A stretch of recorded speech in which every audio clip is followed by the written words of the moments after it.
Hey guys, welcome to Vanguard Tactics. I'm your host, Stephen Box, and every day of this lockdown period I go live at 6 o'clock to answer your questions, or maybe 12 minutes past 6.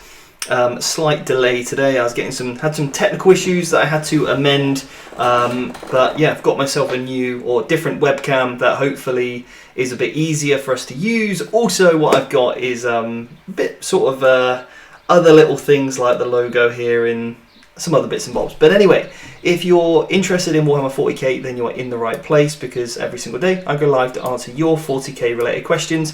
Now, I support absolutely every single way to play the hobby, but really we do take a bit more of a competitive mindset. So welcome to the chat if you're new to the channel, and please do not feel like you have to ask a question, but if you do have one, then please let me know. So guys, look, I've decided that I'm going to keep these lives to 20 minutes. Okay, so the countdown is going to start. We're going to count down from now, and I'm just going to try and answer as many questions as I can in this 20-minute period. Otherwise, what happens is, I end up going on for way too long than I should be going on for. So I'll try and answer everyone's questions. Anyway, yes, the cap is back because unfortunately the hair is getting far too long. So I hope you guys are doing very well. Today I've just been up to my usual Wednesday, which is speaking to all of my nutrition clients, making sure that they're okay. Had a really good meeting with Brian this morning. We spoke a lot about the academy, and which is always good stuff, as well as we're obviously constantly working on that, which is all good. Andy said the camera angle was much better. Fantastic. Yeah, the cap for the captain. So yeah, guys, let me know your questions. Would love to go through them. Yeah, I've got a bit of sunlight. I'm just going to shut this down quickly. It's a very hot, sunny day today, which is fantastic. Okay, that was definitely the wrong one. Trying to work with 3 blinds here is a nightmare. I think that's a bit better. That will do. So.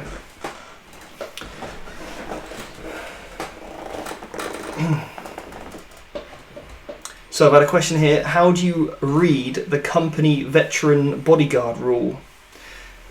What, in regards to what? Are you on about the Space Marine ones, or are you on about Tau bodyguard?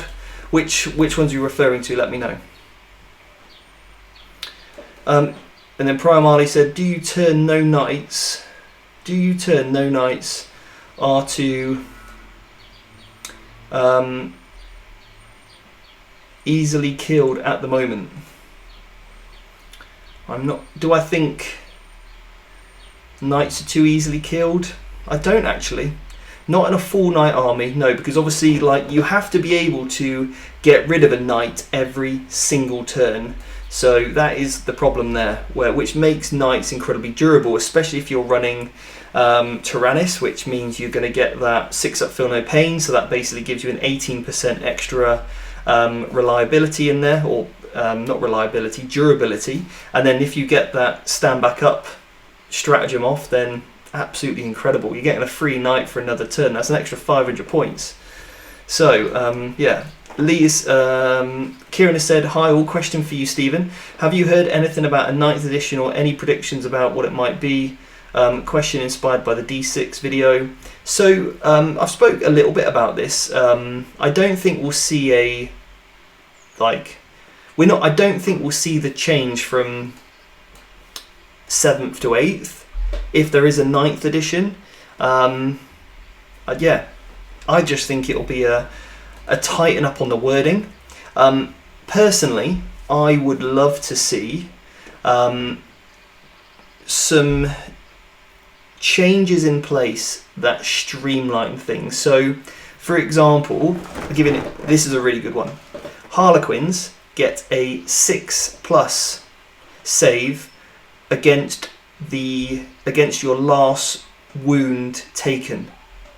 It's kind of like a 6-up feel no pain, but it's not. It only works on your last wound. Now, what happens with multi-damage? Does that mean that, and Graya from AdMech have got the same ruling? So does that mean that if you take a 6 damage weapon, the last wound, which would be the 6th, you have to roll for? How does that work? So I would have just loved it cleaned up and be 6 up, feel no pain. Yeah. So we're kind of, I know they used to have that in the back of the book, which was like a feel no pain roll, a this roll, a reroll hit roll, whatever the wording is. But I quite like that in the complexity of the game. Or even if it is just on the data sheet, but it's all worded the same. That's what I would love, is kind of reroll hits to all work in the same way. So it's very clear when you get to the table, you get a +1 to hit, cool, you get a reroll to hit, cool, that's fine. I know what we're dealing with here. That's kind of what I would like to see. It's just a little bit of a clean up there. Maybe some more terrain rules. I think terrain rules are something that, you know, could be spruced up a little bit more, which would be nice, but they would be my things I would like to see change, but I'm kind of happy with the game as it is anyway. Fortifications, I think, would like a bit of a rework. The way that maybe CPs get structured a little bit, but yeah. Yes, that's some sort of standardization between all then the rule books, and then also maybe a few new stratagems, like every book being able to get a stratagem to take an additional warlord trait, and the relics that allow you to get the stratagems that unlock relics, for them all to be the same. So rather than like Harlequins or an older codex having to pay 2 CPs for, or is it, it might even be 3 CPs for 2 extra relics. I think that's what it is, yeah. Rather than just 2 CPs for 2 extra relics, yeah. So I think just evening out those a little bit, or if you've got a and it's been really noticeable going back to the Harlequins now, because I'm playing, you know, a lot of those. They have a stratagem which allows them to heroically intervene with any unit, but it's only if you're a particular mask, and it's only within 3. So some of the stratagems before were far too situational, and when you compare them to Blood Angels and Space Wolves, who have harder hitting combat units than the troops do, which means that it's more abusive in those more powerful armies, that's where we've got a slight shift, which I think a little bit more balance there would be great. So it's like, again, like a universal stratagem to come in place, that would be nice. So when you're reading this through the codex, it becomes, okay, oh, they've got that one. Or they've got the 3d6" charge, cool. There's nothing else tied to it. It's just, you get a 3d6" charge, great. Or you get a heroic intervention on any unit within 6, cool. I've got that as well. So obviously not every single, I'm not saying every single codex should have it, but let's say Harlequins, Space Wolves, I don't know, Khorne Berserkers can do it potentially. Like the more combat-esque ones would be able to get that, alright? So that's what I would like to see change going forward. Yeah. Lee said, what would you run with an Emperor's Children Noise Marine in a competitive list? What would you soup with? Iron Warriors. I really like Iron Warriors. The more I read about them, I think you could go in multiple different ways with those, whether you're running Lord Discordant, Kaitans in the Vigilus Ablaze detachment so they can advance and charge, or whether you're running Obliterators, I think would be a great choice. I think some Terminators that come down and get that auto 6 off the charge, fantastic. That's a really nice stratagem, so they can definitely make combat there, come down, hit loads, you get that early charge, that would be absolutely perfect. So I would definitely incorporate some of that, yeah, for sure. Wayne, what's the point of Atalan Jackals? How do you make them good? So it's with the demolition charges. So you need to get the Jackal Alphas to get the +1 to hit, and then it's a certain, what are they called? Oh, Colt. Is it Colt? Might be a Colt. Some sort of Colt. You get the ability to not only throw all of your demolition charges, but you can then re-roll hits and wounds or something, or you get +1, I think it's +1 wounding damage, or there's some sort of combination there that works really, really well. I can't think of it off the top of my head, but yeah, that's how you then make them very good. What are your thoughts on incursors and suppressors? Incursors, great with anything combat based, so Black Templars, White Scars, Blood Angels, Space Wolves. Suppressors are going to be great with Iron Hands, Ultramarines, and that's probably about it though, yeah. What's your favourite ITC scenario and why? I really like Mission 6, Crucible Champions. Yeah, really like that. That's probably my favourite because it takes a lot of thought process to actually get the bonus because you need three characters on 3 different objectives. So it's not an easy one to bonus on, and you have to work hard to get it. But if you plan for it ahead of time, you then can bonus quite well off it, which is quite nice. Plus, it means your characters can't just all sit back in a bubble. It means they're dispersing out, and you really need to have good board presence. And that's where the people that are king at movement will bonus on that mission regularly. Yeah. So Crom said, Command Squad Bodyguard, when a friendly chapter character model within 3 of this unit would lose a wound as a result of an attack made against this model, that unit can attempt to intercept the attack. Roll 1d6 on a 2+, that model does not lose the wounds and suffers 1 mortal wound. So what you would do, in my opinion here, is if they would lose any wounds, you would roll the armour save. If they failed it, then it passes over, so they can take it. Yeah. That's how I would read that. So you get a storm shield and you failed one, 2 up, it can pass over. Yeah. That's personally how I would read that anyway. Last week I asked about adding a knight unit into an AdMech army. Jay Bryan said you go straight to AdMech where you seem to think it was a good idea. Can you go into why you prefer a knight? I think it depends on... It's going to see which... I really liked it because it gave me some board presence, a bit of a counter punch. Whereas Brian takes other counterpunch units. So Brian will typically take the Styges, which I didn't have. The Styge, what are they called? Dragoons. So I don't have those in my list. Brian also has the Electro Priest, which I didn't have. So we're literally looking for a very, in my opinion, cheap counterpunch. So which do you take, the Dragoons or a Knight? They're roughly the same points. So it depends on what your preference is really.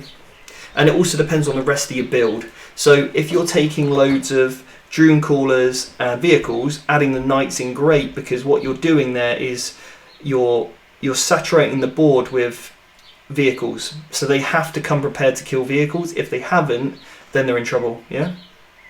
Whereas if you saturated the board with infantry, then potentially the Dragoon's going to be a better option to go for. So you always want to saturate the board with one particular way, I think.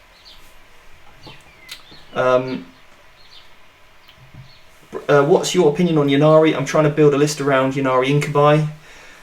Ynnari's great for Harlequins, I think. I think they're one of the only factions that get any real buffs.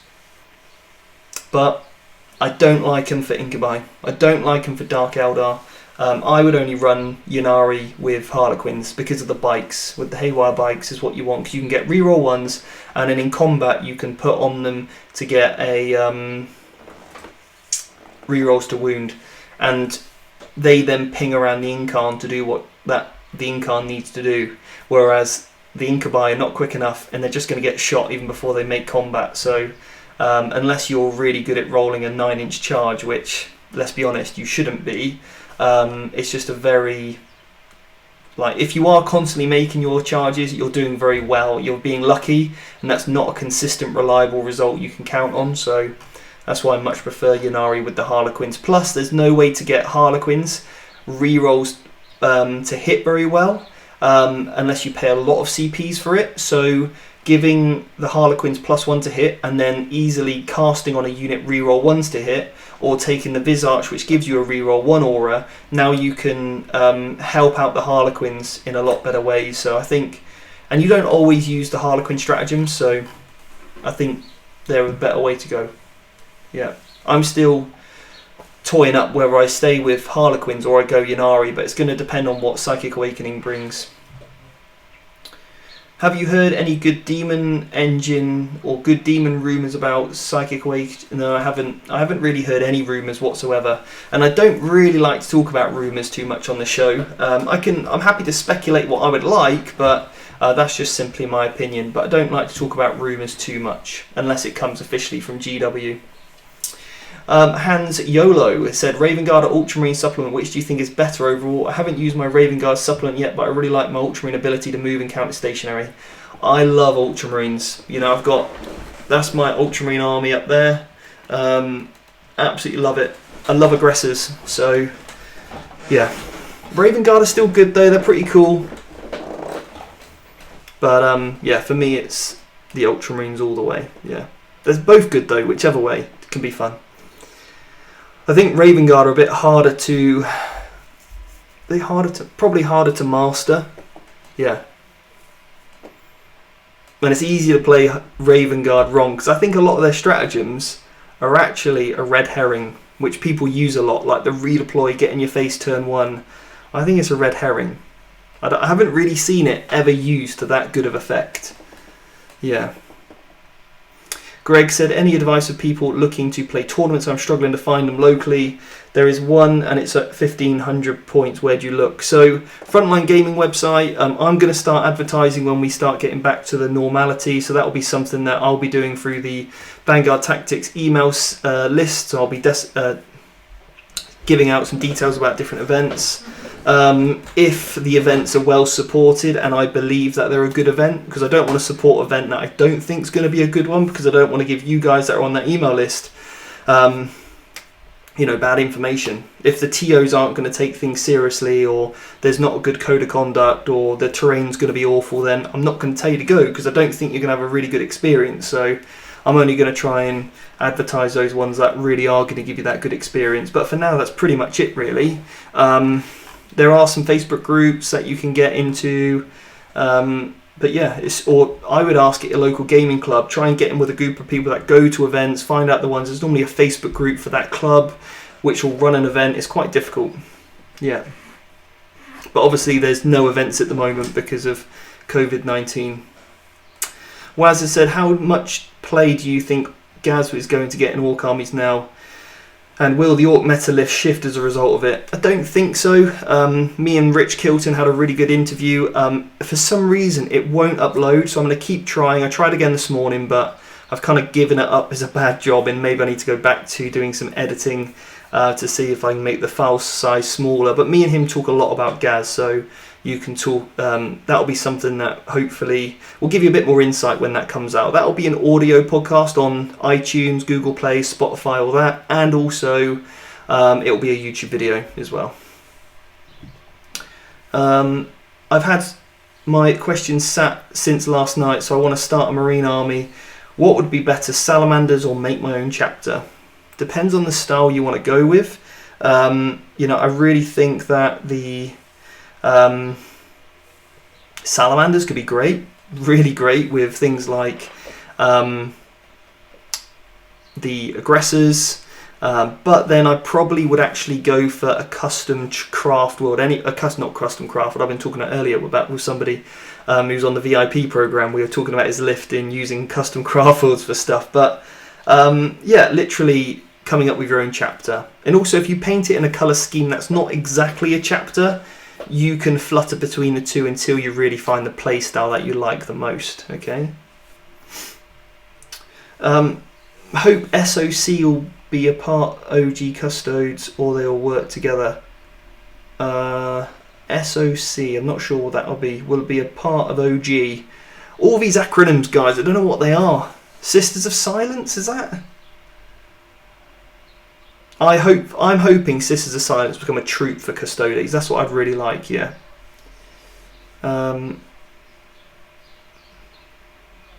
So Crom said, but if the character is hit by a 3 damage weapon, does the company veteran take 1 mortal wound for the single wound inflicted, or 3 mortal wounds for each point of damage?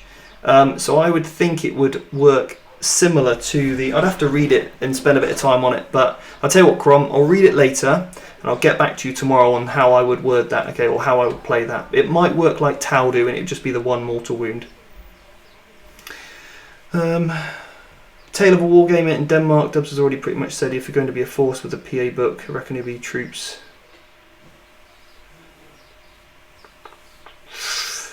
Did you plan any videos on how good terrain for in a tournament should look? I think good terrain should be neutral for all sorts of armies. yeah, that is something that I'm going to be doing, Michael, don't worry, is a terrain series. So more to come on that soon, as yeah, lots to come on terrain from Vanguard Tactics. Yeah, certainly. Yeah, got some good stuff planned for that. Right, guys, I think that is everyone's questions, and we're in time today, guys, with a minute left. So, guys, I just want to say thank you very much to everyone that added a question in. I will be back tomorrow on time at 6 o'clock.